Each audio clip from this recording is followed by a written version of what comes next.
Bonjour à toutes et tous, j'espère que vous allez bien. Je suis Karine Maury, thérapeute énergéticienne. Je fais également des stages, des conférences un petit peu partout en France et je suis l'autrice du livre Comment communiquer avec ses guides aux éditions du Boiries. J'espère que vous allez bien. Ici, il fait plutôt beau, on est plutôt en forme et je suis super heureuse de vous faire ce petit podcast aujourd'hui sur votre corps physique. Vraiment un temple à honorer, auquel il faut prendre soin. Donc je voulais vraiment vous en parler parce que pour moi c'est quelque chose d'extrêmement important. Notre corps physique qui est ce véhicule que l'on a choisi pour cette incarnation.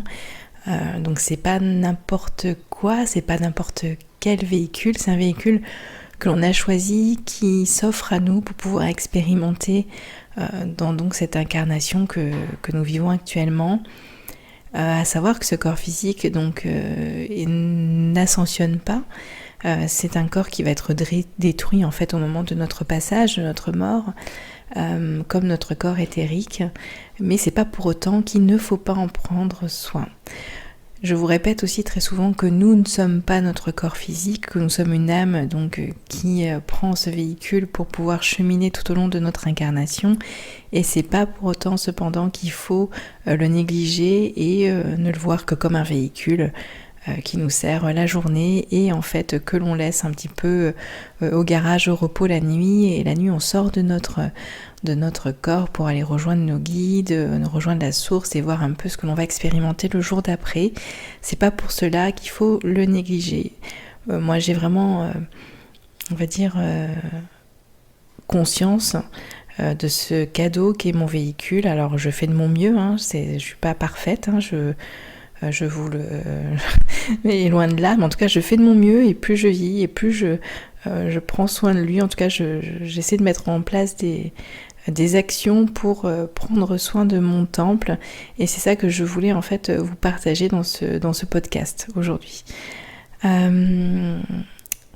C'est vraiment, quand je parle de temple, je sais pas, on l'entend souvent partout sur internet que c'est un temple, mais j'essaie vraiment de ne pas faire que ce soit qu'un mot, de vraiment visualiser un temple véritable. Donc est-ce que lorsque on rentre dans un temple ou dans quelque chose de sacré, ça peut être une église, voilà, un endroit sacré, est-ce qu'on y rentre comme ça, en faisant du bruit, parfois on enlève nos chaussures, parfois on est dans le silence, on se rend vraiment compte que c'est un endroit sacré que l'on va respecter justement, et on va respecter ce sacré dans ce lieu, et j'essaie vraiment de voir mon corps physique comme ce temple dans lequel je rentrerai, que je n'ai pas envie de souiller avec des chaussures sales, où j'ai pas envie de crier, faire du bruit, le maltraiter. Je me dis que je vais en prendre soin un peu comme un temple, un vrai. Comme si on a dans un temple ou dans une église, on va parfois mettre des bougies, donc pourquoi pas essayer de rallumer, raviver l'étincelle de notre corps physique sans cesse, de manière à ce que lui soit un véhicule, on va dire, en bonne santé, qui nous permette vraiment on lui permet de faire son taf en fait, d'être là pour nous et au max de sa, on va dire, de ce qui peut nous aider, et pour ça c'est hyper important de prendre soin de lui, en tout cas pour ma part. Comment est-ce qu'on peut faire ? On peut aussi le nettoyer par des méditations, la méditation du matin, du soir. Essayez aussi de ne pas rester dans ces émotions à énergie basse, dans la colère, la peur, le doute. Alors oui, ça ne veut pas dire qu'il ne faut pas être dans ces émotions-là, c'est pas vrai, on est là pour expérimenter. Mais en tout cas, il est important de se rendre compte quand on y est, quand on y reste longtemps, quand on est en colère, c'est important d'aller d'abord la vivre, l'incarner, ou pas d'ailleurs, on peut aussi choisir, on a ce libre arbitre là de ne pas incarner cette colère là au moment où elle se montre à nous, mais il y a aussi cette notion d'essayer de la comprendre, d'essayer de la transmuter, de trouver la racine, la source, pour ne pas y rester longtemps justement, et ne pas imposer à notre corps physique des vibrations basses de manière trop longue et dans une durée qui pourrait justement lui faire du mal en fait, tout simplement.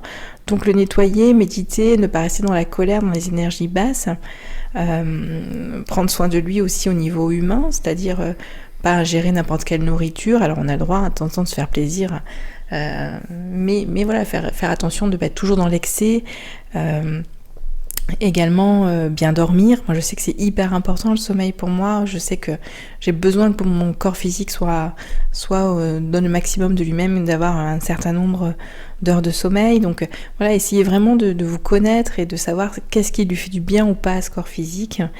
Aussi l'écouter, parce que c'est lui qui donne l'alerte, c'est lui qui va sonner la petite clochette lorsque l'on n'est pas sur notre chemin d'âme, lorsque l'on ne fait pas des choix qui correspondent à qui nous sommes en tant qu'âme, à ce que nous sommes venus expérimenter, lorsqu'on est un peu à l'ouest sur notre parcours, c'est lui qui va vous l'indiquer en ayant des mots MAUX physiques.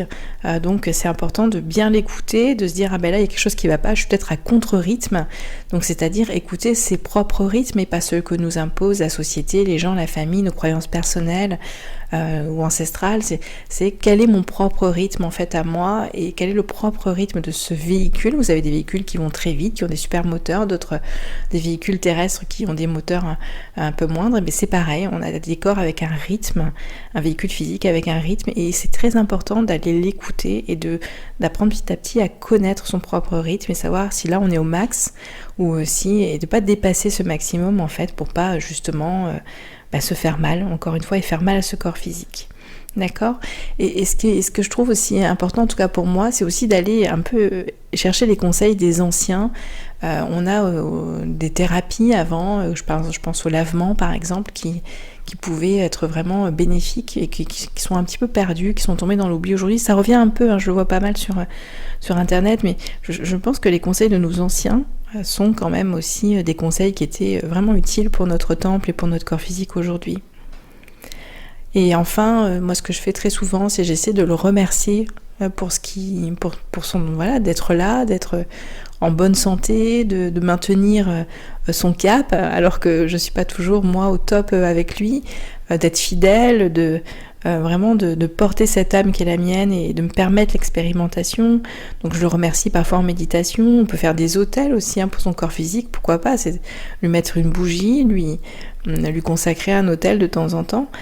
Pourquoi pas prier pour lui si c'est votre manière de faire, mais en tout cas l'intégrer dans vos remerciements peut-être quotidiens ou dans vos affirmations positives que vous pouvez faire le matin.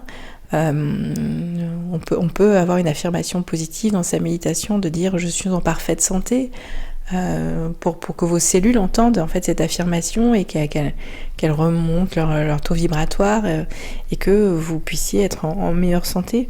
En tout cas voilà, je voulais vous faire ce petit podcast parce que ce temple qui est notre corps physique n'est pas un temple anodin, c'est un temple auquel il faut vraiment qu'on fasse attention. Et voilà, je vous encourage vraiment à essayer de mettre tout ça en pratique. Alors bien sûr, on a des rythmes de journée parfois pas évidents, on a des familles, on a un boulot, enfin voilà, c'est pas toujours facile, mais au maximum de ce que vous pouvez faire, lui donner de l'amour en fait. Lui donner de l'amour comme vous donneriez de l'amour à quelqu'un que vous aimez fort. Essayez de vous donner ce même amour. C'est ce qu'on peut essayer de faire en tout cas au maximum du temps qu'on peut y mettre et de ce qu'on peut faire pour ça. Voilà, écoute, j'espère que ce podcast vous a parlé. Je vous dis à très bientôt. Je vous souhaite une belle journée ou une bonne nuit en fonction du moment où vous entendrez cette vidéo. À très bientôt. Au revoir.